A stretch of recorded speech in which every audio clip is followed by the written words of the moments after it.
In this week's On My Shelf, I'm talking about two middle grade novels that are completely different from each other, but important to the literature world. A self-editing book that's helped me with my final draft projects, a trip we took down memory lane for my Sabbath, my word count goal for the new year and how it's progressing, and the movie Maleficent. I've been on a middle grade fiction kick recently. It's my favorite genre to read, and this year I started the year thinking I probably should read more adult literature, because I am an adult. But then I started missing middle grade, so I've been devouring it lately. I'd heard some good things about The Nest by Kenneth Apple, so I recently decided to pick it up. It's a really short read, but it's packed with quite a bit of stuff. The main character is a kid whose baby brother was born with some metabolic issues. The boy, whose name is Steve, suffers from mental illness, anxiety most notably, and the book raises some great questions about what is normal and what's not, which was probably my favorite parts of the book. It's considered a psychological thriller, which is unusual in the middle grade genre, but I found it to be tastefully written, not too scary, not too weird, but just right. Apple writes very darkly, which I tend to love. I'm looking forward to sharing this book with my sons. Another middle grade book that I absolutely loved was Elijah of Buxton by Christopher Paul Curtis. Curtis won the Newbery Award for this book, and it's not hard to see why. The language, the events, the characters, all of them are hilarious, endearing, and memorable.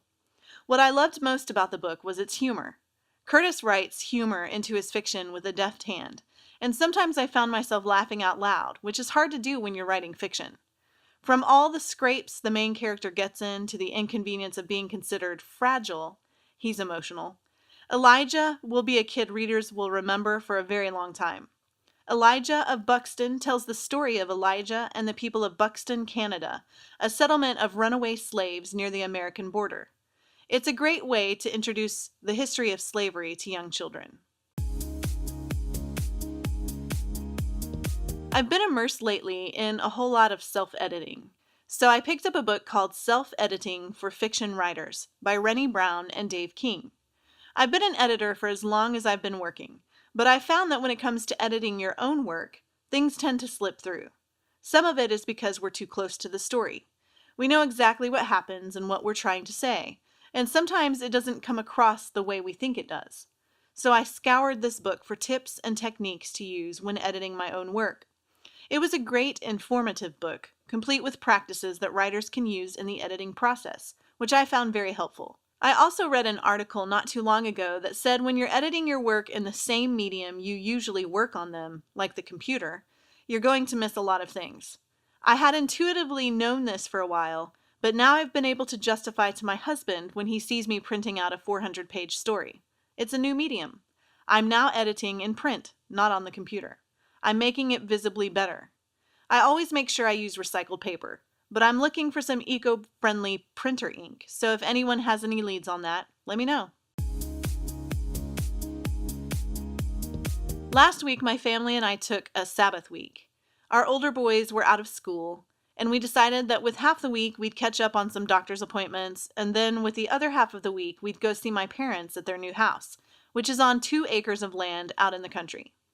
While we were there, we visited some of my old childhood places, and I took pictures and was shocked to find that the driveway I used to walk to catch the bus as a second grader was not nearly as long as I remembered it, and the magnolia trees in that yard were not nearly as tall as I remembered, and the porch swing on the other house across the street from the elementary school was not nearly so wide as I remembered. Memory is amazing. I'm in the middle of writing a memoir right now, so it was necessary for me to visit some of these old spaces, and it was fascinating to me how much my memory has deceived me in the descriptions of things. We had a fun time exploring these places as a family, even though my boys started complaining that it was boring about an hour in. Hey, I'm just glad I got an hour.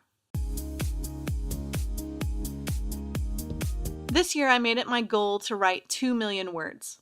It's a pretty aggressive goal, but I'm well on my way.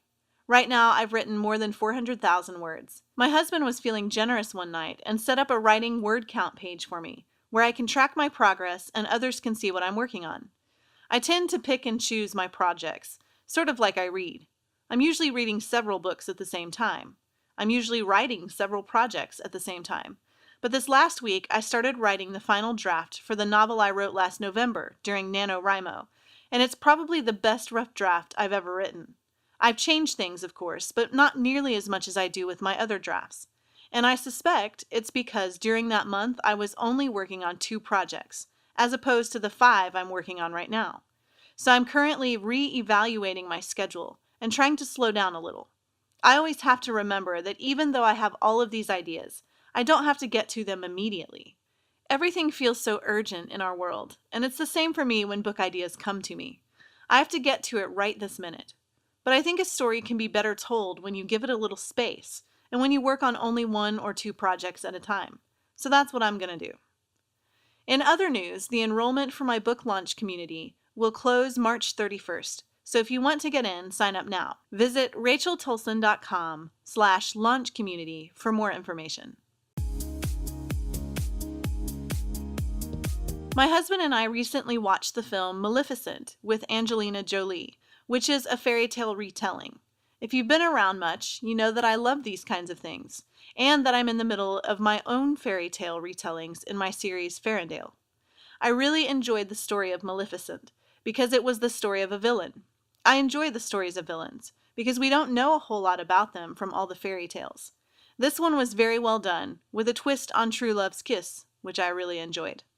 For more about me or my books, sign up for my email newsletter, where I share an inside look at life and projects I'm working on and the current novel of the year. If you have any questions about writing or books, or how I managed to run a writing career with 6 little ones, leave them in the comments, and I'll get to them in future episodes. For more on my shelf, subscribe to my YouTube channel. Thanks for watching.